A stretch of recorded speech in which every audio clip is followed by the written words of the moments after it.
কোরআনের আলোচনায় সবার চোখে পানি আসবে না, সবার মনও গলবে না। এটা বোঝার মতো, আপনাকে অনুধাবন করার মতো জ্ঞান থাকা লাগবে আপনার। এজন্য নবীজি কোরআন আবু বকরের সামনেও পড়েছিলেন, আবু জেহেলের সামনেও পড়েছিলেন। দুইটা নামের আগে আবু আছে। এক আবু কোরআন শোনার পরে হয়ে গেছে সিদ্দিক আকবর। কথা বলেন না কেন? তার ঈমান যা ছিল আরো বেড়ে গেছে।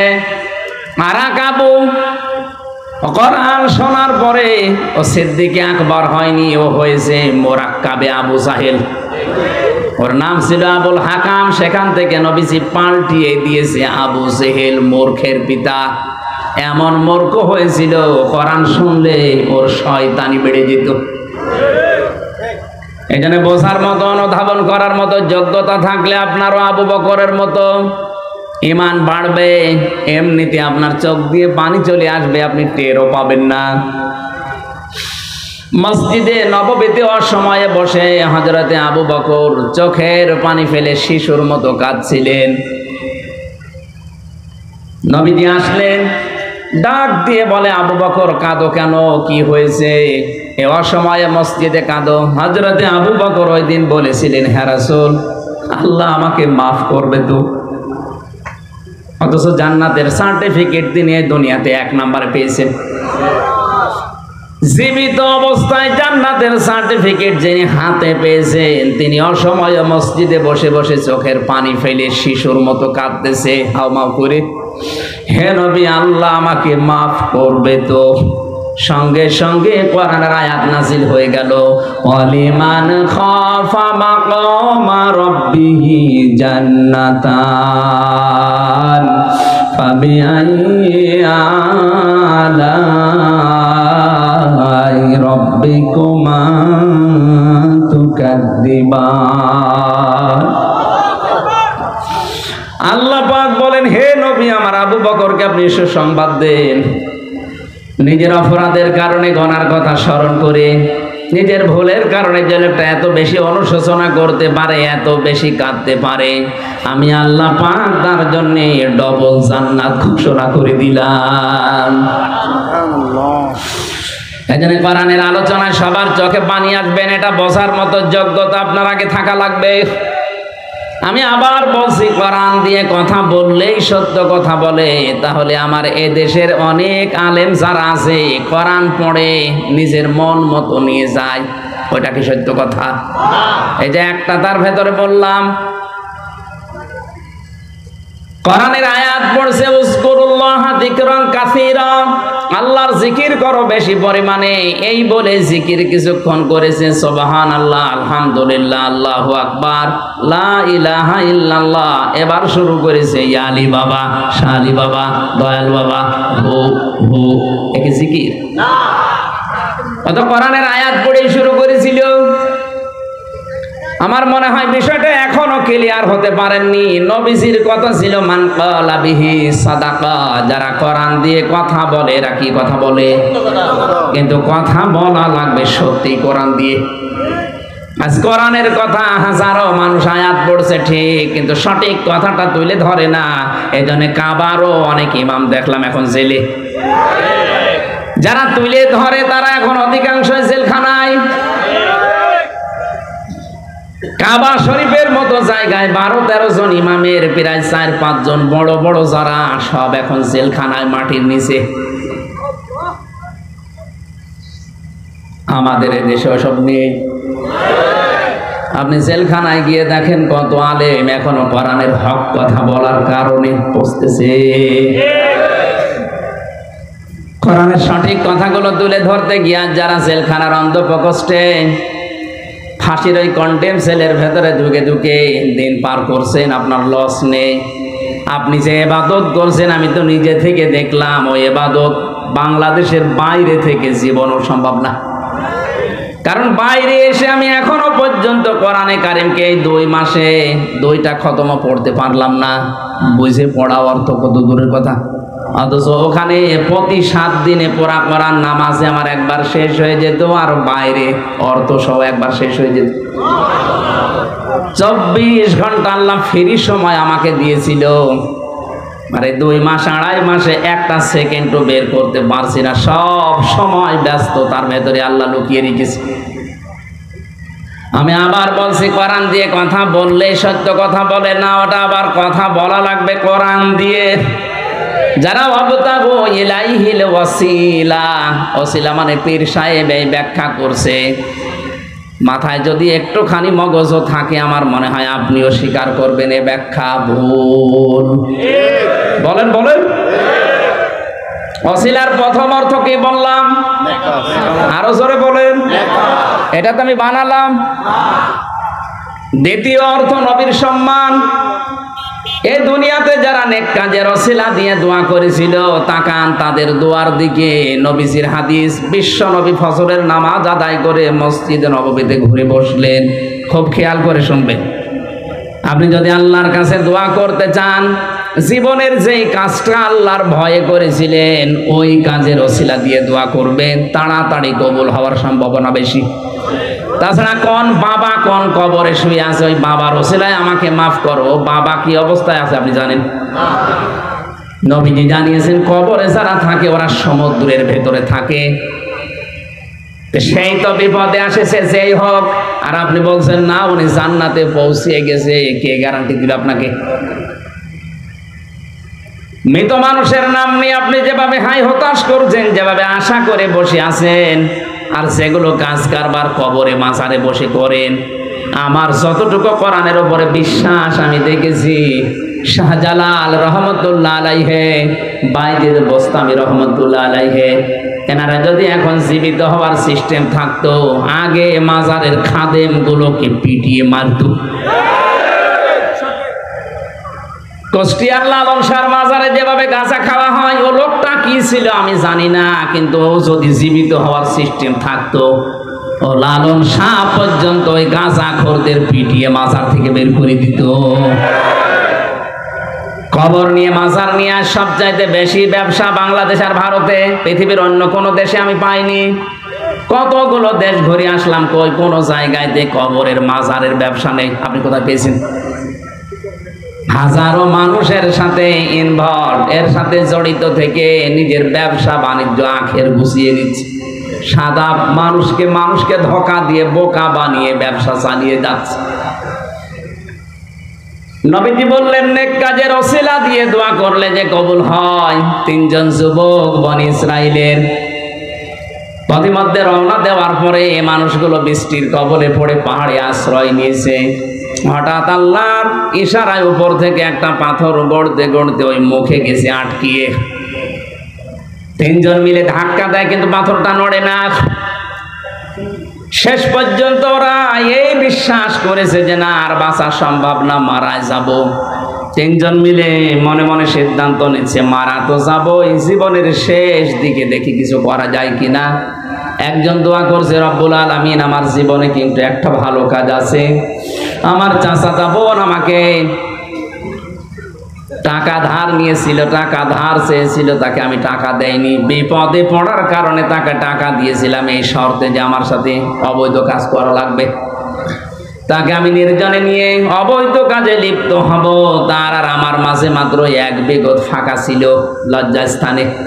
এমন কঠিন অবস্থায় মেয়েটি আমাকে ডাক দিয়েছে, ইয়া আখি ইত্তাকুল্লাহ, হে ভাই আল্লাহকে ভয় করেন। রব্বুল আলামিন তুমি জানো আমার যৌবনের তাড়না ছিল, আমি যুবক মানুষ, কঠিন পরিস্থিতি, ওই সময় শয়তানের ধোঁকা আমার উপরে কাজ করছিল। কিন্তু যেই বলেছে আল্লাহকে ভয় করো হে ভাই, সঙ্গে সঙ্গে কঠিন মুহূর্ত থেকে আমি দৌড় দিয়েছি। হে আল্লাহ, এই কাজটা যদি তোমার ভয় আমি করে থাকি, মেহেরবানি করে আজকের এই বিপদ থেকে আমাকে বাঁচাও। নবীজি বলেন শুধু মোনাজাত করতে দেরি, মহান আল্লাহ পাথরটা একটু সরিয়ে দিতে দেরি করেননি। চট্টগ্রামবাসী কি বুঝলেন এই হাদিস থেকে? জন্মের পর থেকে তো শুনতেছে হাদিস, কি বুঝলেন বলেন তো? যৌবনের এই মহা তাড়নার সময়, চরিত্রের এই মহা দুর্যোগের সময়, এই যুবক যদি এই মুহূর্তে অন্যায় কাজটা না করে আল্লাহর ভয়ে ফিরে আসতে পারে, আজ আমাদের হাতে কম্পিউটার, মোবাইল যাদের আছে, ল্যাপটপ আছে, ইন্টারনেট আছে, এর মাধ্যমে কত গুনাহ করা সম্ভব। যৌবনের এই তাড়নায় নিজের শরীরকে ভাসিয়ে না দিয়ে, মহা দুর্যোগের এই সময়কে নিজেকে ভাসিয়ে না দিয়ে আল্লাহর ভয়ে যদি আপনি বিরত থাকতে পারেন, আপনার জীবনের যে কুয়াশা, হতাশা, আমার আল্লাহ এগুলো দূর করে দিতে পারে কিনা। যে বিশাল হতাশার পাহাড় আমাদের উপরে পাথর হয়ে দাঁড়িয়ে আছে, এ পাথর নড়াতে হলে আল্লাহর ভয় মাস্ট বি, লাগবেই, এটা ছাড়া সম্ভব না। তাহলে হাদিসের প্রথম অর্থে কি বুঝলাম? জীবনের নেক কাজ দিয়ে দোয়া করলে আল্লাহ কবুল করে তাড়াতাড়ি। আমার বোঝানোর পেশা এটুকুই ছিল।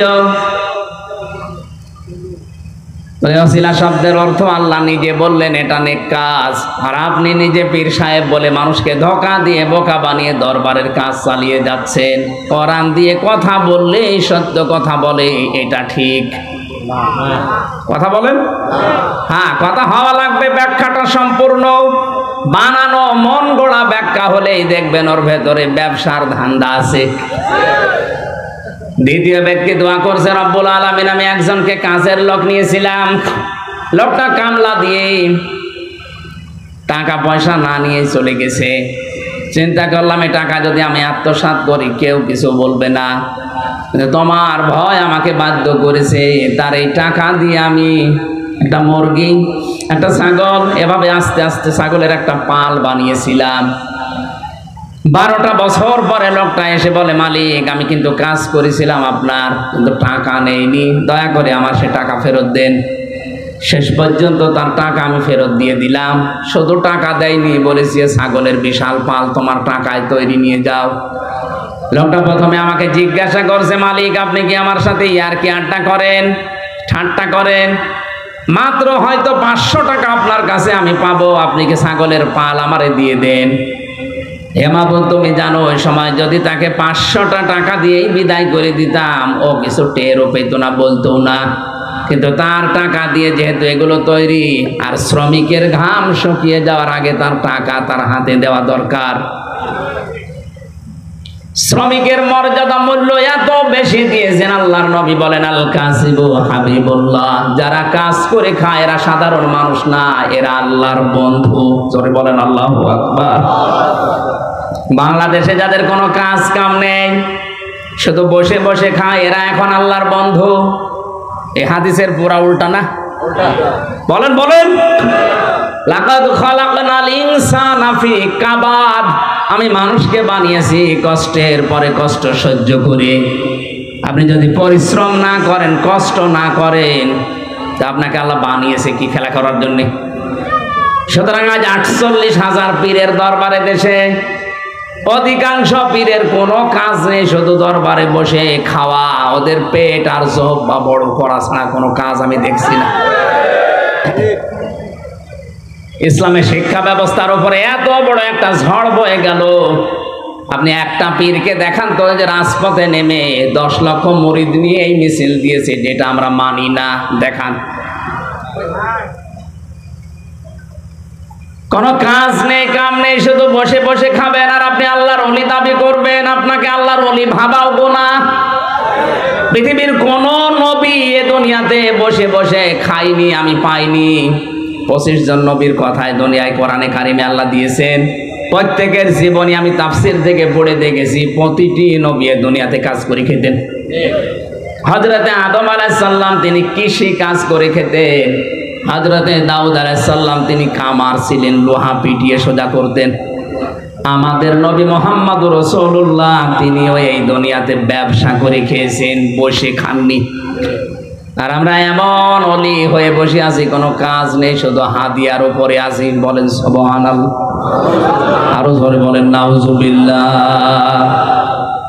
শ্রমিকের মাল যারা আত্মসাৎ করেন, পয়সা যারা মেরে খান, দুইটা ক্ষতি হবে আপনার। যারা শ্রমিকের সম্পদ মেরে খান, টাকা পয়সা শ্রমিকের মেরে খান, 1 নম্বরে জীবনে ওই দিন থেকে মরণ পর্যন্ত আপনার কোনো ইবাদত মাথার উপরে উঠবে না। 2 নম্বরে যখন মারা যাবেন, আল্লাহ নিজে আপনার বিরুদ্ধে মামলা দিবেন।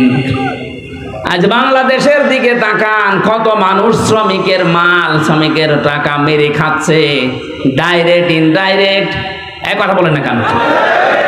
কত মাঝে মাঝে দেখি শ্রমিকরা আন্দোলন করে,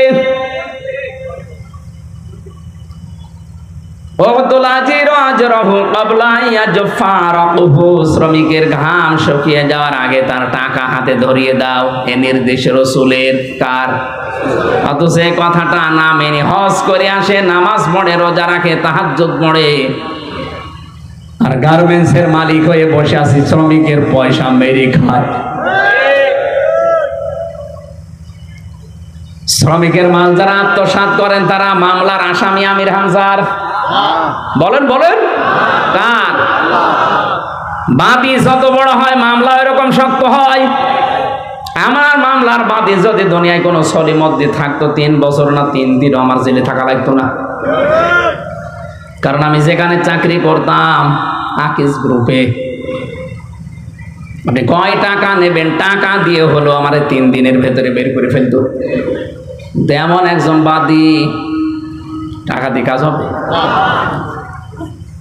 মামলার বাদী যদি শক্ত হয়, মামলা যত উপরে উঠুক না কেন জামিন নেই।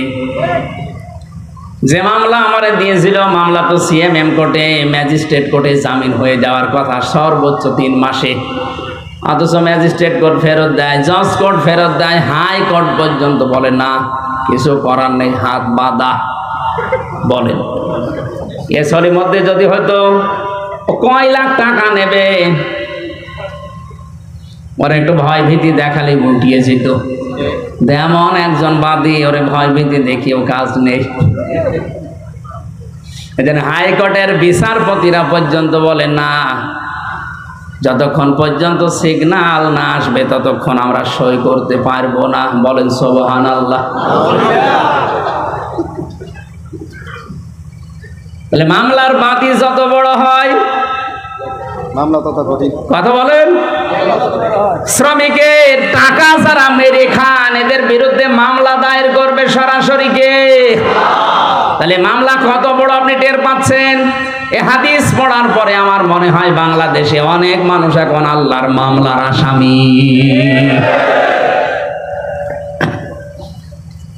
শ্রমিকের মাল আত্মসাৎ করবেন না, এটা মারাত্মক অপরাধ। জীবনের ইবাদত বন্দেগী কবুল হওয়া শেষ, আপনি আল্লাহর মামলার আসামি। আরে ভাই, যিনি বিচার করবেন তিনি যদি মামলার বাদী হয়, তে রায় আপনি কি পাবেন টের পাচ্ছেন? আমার কথাগুলো যদিও নরম ভাষায় বলছি, এটা কিন্তু অনেক ওয়েটওয়ালা কথা, আপনার জীবন পাল্টিয়ে যাওয়ার কথা এটাই। আজকে থেকে যতদিন বেঁচে আছেন দুনিয়ায় একদিকে চলে গেল, শ্রমিকের মাল আত্মসাৎ করবেন না, আপনি বিপদে পড়বেন। হে আল্লাহ, আমি ওই জিনিসগুলো তাকে দিয়ে দেওয়ার পরে লোকটা চলে গেল, এই কাজটা শুধু তোমাকে ভয় করে করেছিলাম, যদি এই নেক কাজটা তুমি পছন্দ করো দয়া করে বিপদ থেকে আমাকে বাঁচাও। নবীজি বলেন দোয়া কমপ্লিট করার পরে দেখা গেল পাথরটা আর একটু সরে গেছে, কিন্তু এখনো পর্যন্ত বের হওয়ার সিস্টেম হয়নি, আলো বাতাস ঢুকতেছে। 3 নম্বর লোক দোয়া করছে, রব্বুল আলামিন আমি কষায় ছিলাম, ছাগল চড়াতাম, বকরি চড়াতাম, ওট চড়াতাম, এগুলো কমপ্লিট করে বাড়িতে যেয়ে দেখি আমার স্ত্রী এখনো পর্যন্ত জেগে আছে, আমার সন্তান 2টা কাঁদতেছে, আমার মা ওদিকে জেগে আছে। কোরআনে কারীম আল্লাহ রাব্বুল আলামিন জানিয়েছেন আমার ইবাদতের পরে এই দুনিয়াতে স্থান হচ্ছে মা আর বাবার। কার? আমি এই 14 দিন মক্কা মদিনায় থেকে একটা ভিডিও সবচাইতে বেশি আমার চোখে নাড়া দিয়েছে। বাংলাদেশের একটা জেলায় 6 জন ছেলে মেয়ে, লোকটার 4টা ছেলে 2টা মেয়ে, এই 6 ভাই বোন মিলে লোকটার জমি জায়গা নিজেদের নামে লিখে লোকটাকে রাস্তায় ছেড়ে দিয়েছে। যা, অথচ লোকটার বয়স এখন 95 বছর। সে বলে আপনি শেষ করে দিলেন। শুধু দোষ ওই 6 ছেলে মেয়ের, ওই মুরব্বীর দোষ নেই। ও 6টা ছেলে মেয়ে তো জানেই না যে মা বাবা কি জিনিস, কারণ ওদেরকে ওই শিক্ষা কোনোদিন ওই মা বাবা দেয়নি। অথচ ওই 6টা ছেলে মেয়ের সব হায়ার এডুকেটেড, সব শিক্ষিত, সব ইংরেজি শিক্ষিত, অধিকাংশগুলো বাইরের দেশে থাকে। 6 জন মিলে মিশে এর সাথে ও রাগারাগি করে বাবার জমিগুলো নিজেদের নামে লিখে ওরে রাস্তায় ছেড়ে দেওয়ার সিদ্ধান্ত নিয়েছে। আপনি শুনে হয়তো নাউজুবিল্লাহ আস্তাগফিরুল্লাহ চোখের পানি ফেলতে পারেন না, আমার এগুলো আসবে না, আমার চিন্তা হবে কেন এই লোকটা 6টা ছেলে মেয়েকে আল্লাহর কোরআনের আয়াত শিক্ষা দিল না যে আল্লাহর পরে এই মুরব্বির স্থান। কোরআনে আল্লাহ এত বেশি মার বাবার কথা দিয়েছেন, অন্য কারো কথা এত দেননি। আমি 3টা 5টা 7টা 10টা 12টা 17টা 21টা 27টা পর্যন্ত ব্যাখ্যা পেয়েছি। এত বেশি ব্যাখ্যা আল্লাহ কোরআনে কারো নামে দেয়নি। এখানে আলেম নেই, এবং আলেমদেরকে বলছে এবার অখফিদ লাহুমা জানাহাযুল্লি মিনার রাহমা ওয়া কুর রাব্বিরহামহুমা কামা রাব্বায়ানি সাগীরা। জন্মের পর থেকে আয়াতটা হুজুর শুনছে, এই আয়াতের ভেতরে গোপন কিছু তথ্য আছে। আছেন তো আপনারা? আল্লাহ পাক বলেন অখফিদ, খফজন শব্দের শাব্দিক অর্থ হচ্ছে ডাউন করা, এরপরে ফল করা। হে পৃথিবীর সন্তানেরা ডাউন কর, ফল করে দে। কি ডাউন করবি? জানাহাযুল্লি, তোর ডানার ছায়া। কিসের ছায়া? চট্টগ্রামবাসী মানুষের ডানা হয়, হ্যাঁ কি মানুষের কি হাত হয়? তাহলে আয়াত ভুল না? না মানে বুঝিয়ে দিন। ডানা তো পাখির হয়, আল্লাহ পাখির ডানা এখানে দিলেন হাওলাত করে ধার করে। আল্লাহ কম পড়ে গেছে? এরোপ্লেনের ডানা আছে, হেলিকপ্টারের ডানা আছে না নেই? উড়োজাহাজের ডানা আল্লাহ ধার করে না নিয়ে পাখির ডানা নিলেন কেন? আল্লাহ এই জন্য নিয়েছে কারণ হেলিকপ্টারের ডানা এটা শক্ত, এটা ডাউন হয়, ফল হবে না, ফল হলে উড়বে না। পাখির যে ডানা আছে ওর ভেতরে পর আছে, পাখা আছে, পালক আছে, এত নরম, এত সফট, এত কোমল, একটার সাথে আরেকটা যখন লেগে যায়, পাখি যখন এভাবে করে ফল করে দেয়, বাচ্চাগুলোর নিচে কিচির মিচির একটা আওয়াজ দিয়ে অনির্বচন সুখ অনুভব করে। শব্দটা কি বললাম? একটা অনির্বচন সুখ অনুভব করে, এই জন্য দেখবেন কিচির মিচির আওয়াজ দিচ্ছে। জেলখানায় 3টা বছর পার করে কিছুদিন আগে এসেছি। 3 বছরের প্রত্যেক দিন আমার যতটুকু ধারণা এখন মনে হচ্ছে, তাহাজ্জুদের নামাজ পড়ার পর আমি সেজদা দিয়ে বলতাম, আল্লাহ যদি আমি বের হতে পারি, কোরআনের কথাগুলো যেন সহজ সরল ভাষায় তোমার বান্দাদের বলতে পারি, সেই তৌফিক আমাকে ভিক্ষা দিও। আমার যতটুকু বিশ্বাস আমি এটা পেয়েছি, আমি অল্প সময় কথা বললেও মানুষ বোঝে। মক্কা মদিনাতে প্রায় 12 থেকে 13টা অনুষ্ঠান করলাম, 45 মিনিট 40 মিনিট এইভাবে। ওনারা আমারে বলতো 2.5 ঘন্টা 3 ঘন্টা কথা শোনার পরে যেটা বুঝি, এই 35 40 45 মিনিটে আমরা ওইটা বুঝে ফেলেছি। আমি বিশ্বাস করছি আমার ওই জেলখানার 3 বছরের দোয়া আল্লাহ দয়া করে হলেও কবুল করে নিয়েছে। আজকেও আমরা ক্লাস নেব কোরআনে কারিম থেকে, ছাত্রের মতো জবাব দেবেন, ওইভাবে অ্যাক্টিভ হয়ে শুনবেন। আছেন তো নাকি? রমজান মাস সারাদিন রোজা রাখা, ক্লান্ত শরীর, আমার এখনই ঘুম লাগছে। এই 2-3 রাত একাধারে তো জার্নি।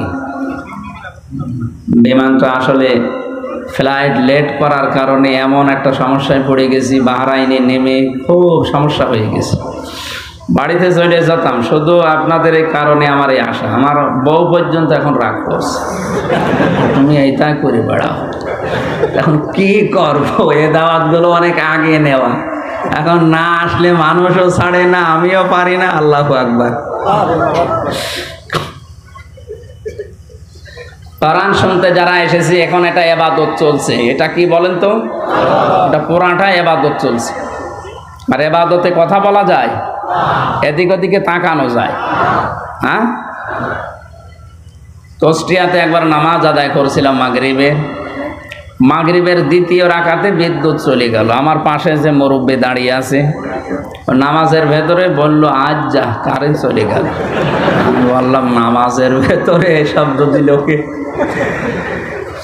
নামাজ শেষ করে বললাম, মুরব্বী নামাজে আর কানা কাম 13 ফরজ, আজ যা কোন ফরজ? বলছে বাবাজি ওই যে কারেন্ট চলে গেল আর আমার মুখ দিয়ে এমনি বের হয়ে গেল, আজ যা কি করব? এর নামাজ হচ্ছে? বলে নামাজে দাঁড়িয়েছিলেন হযরতে আলী, ওনার পায়ের থেকে তীর খুলে ফেলেছে, উনি টের পায়নি। আর ও কারেন্ট চলে গেলে যদি আজ যা বলে, ওর নামাজে মন আছে? না, আমরা এরকম ইবাদত করব না, আমরা ইবাদতে মনোনিবেশ করব এমন ভাবে যেন আমি আল্লাহকে দেখতে পাচ্ছি। যদি দেখতে নাও পাই, এই বিশ্বাস নিয়ে এখানে বসা লাগবে, অবশ্যই আল্লাহ আমাকে দেখতে পাচ্ছে। নবীজি বলেন এমন ভাবে ইবাদত করবা যেন মনে হয় যে আল্লাহকে দেখতে পাচ্ছ। যদি না পাও তোমার ইমানের দুর্বলতার কারণে, তাহলে এই বিশ্বাস নিয়ে দাঁড়াবা যে অবশ্যই আল্লাহ আমাকে দেখছে, এর ভেতরে কোনো সন্দেহ নেই যে আল্লাহ আমাকে দেখছে। ওই রকম মন মানসিকতা নিয়ে, ওই রকম অ্যাক্টিভিটিস নিয়ে আমরা বলছি আলহামদুলিল্লাহ। মান ক্বালা বিহি সাদাকা, যারা কোরআন দিয়ে কথা বলে দুনিয়ায় তারা সত্য কথা বলে। আজকে থেকে জীবনের যতদিন বেঁচে আছি সিদ্ধান্ত নেওয়া লাগবে যে কথা শুনলে আমরা কোরআনের কথা শুনবো। কোন বাবা কি বলেছে, কোন দাদা কি বলেছে, ওইটার নাম ইসলাম না। আপনাদের চট্টগ্রামের এই লাইন তো এগুলোই বেশি চলে। বাবা কি বলে, দাদা কি বলে, মুরব্বী কি বলে, এইগুলো চলে। সৈয়দ আবুল আলা মওদুদী রহমতুল্লাহ আলাইহি, উনি ওনার কিতাবে লিখেছেন, আমি ইসলাম মানতে গিয়ে দেখেছি আল্লাহ কি বলেছে, রসুল কি করেছে। আমি যদি দেখতাম যে আমার মুরব্বী কি বলেছে, আমার দাদা কি করেছে, তাহলে আমি হেদায়েত পেতাম না। এই জন্য যারা আকাবির আকাবির করে লাফান, আকাবির শব্দটা কোরআনে কারিমে কি অর্থে ব্যবহার হয়েছে, যারা কোরআন পড়তে পারে জিজ্ঞাসা করেন তো। কাফেরদের চরিত্র ছিল ওইটা, কোরআন দিয়ে নবীর আদর্শ দিয়ে ডাক দিলে ওরা বলতো না ও কথা আমাদের দরকার নেই, আমাদের বাপ দাদা মুরব্বী আকাবিররা যা রেখে গেছে ওইটাই আমাদের জন্য যথেষ্ট। এ কথা কাফেরদের। কাদের? এই রোগ এখন আমাদের ভেতরে ঢুকেছে। কোরআনে কারিমে আল্লাহ পাক বলেন, ওয়াইদা কিলা লাহুম তাআলাউ ইলা মা আনজালাল্লাহু ওয়া ইলার রাসূলি ক্বালু হাসবুনা মা ওয়াজাদনা আলাইহি আবাআনা। ওয়া মানে এবং ইদা মানে যখন, কিলা মানে বলা হয়, তাআল মানে আসো, ইলা মানে দিকে, মা মানে যা, আনজালাল্লাহ মানে আমি আল্লাহ নাজিল করেছি, ওয়া ইলার রাসূলি আমার রাসূলের আদর্শের দিকে আসো। হে নবী, আপনি দেখবেন অনেক মানুষ আপনার সামনে আছে, তারা বলবে ক্বালু, একজন দুইজন এটা বহু বছর, অনেক মানুষ এমন বলবে হাসবুনা আমাদের জন্য যথেষ্ট, মা ওয়াজাদনা যা আমরা পেয়েছি, আলাইহি আবানা আমাদের পূর্বপুরুষ, মুরব্বী, বাপ দাদা, আকাবির, পীর সাহেব, এদের কাছে আমরা যা পেয়েছি এইটাই যথেষ্ট, আপনার কথা আমাদের শোনা লাগবে না। এই চরিত্র ছিল কাফেরদের। কাদের? এই জন্য অন্ধভাবে পৃথিবীতে বিশ্বনবী মোহাম্মদ রাসূলুল্লাহ বাদ দিয়ে কাউকে মেনে নেওয়া জায়েজ নেই। সে যত বড় মুরব্বী হোক আর যত বড় পীর সাহেব হোক, কথা মানতে গেলেই দেখতে হবে এ লোকটা কথা কোরআন দিয়ে বলে কিনা। হ্যাঁ, এখানে আর একটা সমস্যা আছে, বিশেষ করে বাংলাদেশ আর ভারতে। এক কথা বলবেন না, ভালো করে শুনেন। নবীজির হাদিসের প্রথম শব্দ ছিল মান ক্বালা বিহি সাদাকা, যারা কোরআন দিয়ে কথা বলে এরা সত্য কথা বলে। কিন্তু বাংলাদেশের এই 64 জেলার, ভারতের কয়েক একটা প্রদেশ ঘুরে দেখলাম কোরআন দিয়ে কথা বলছে, কিন্তু ব্যাখ্যার নামে অধিকাংশ জায়গায় হচ্ছে অপব্যাখ্যা। বাংলাদেশের ফরিদপুরে একজন আছে, ওই দরবারে একবার যে দেখি তেলাওয়াত করছে, ইয়া আইয়ুহাল্লাযীনা আমানুত্তাকুল্লাহা ওয়াবতাগু ইলাইহিল ওয়াসিলা ইলা আখিরি আয়াত। সূরা মায়েদার 35 নম্বর আয়াত আসরের নামাজের পরে পড়লো। ইমাম সাহেব ব্যাখ্যা করছে, এই ছেলে কথা বলেন কেন?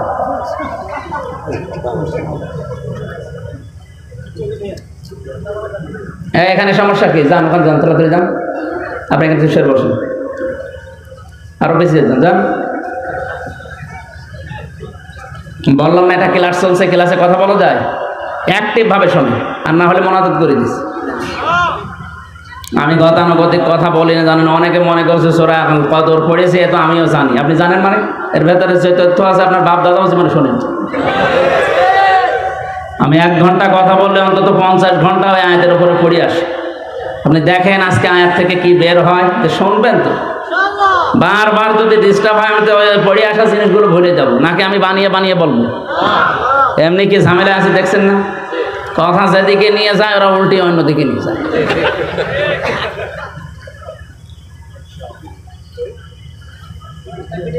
চট্টগ্রামবাসী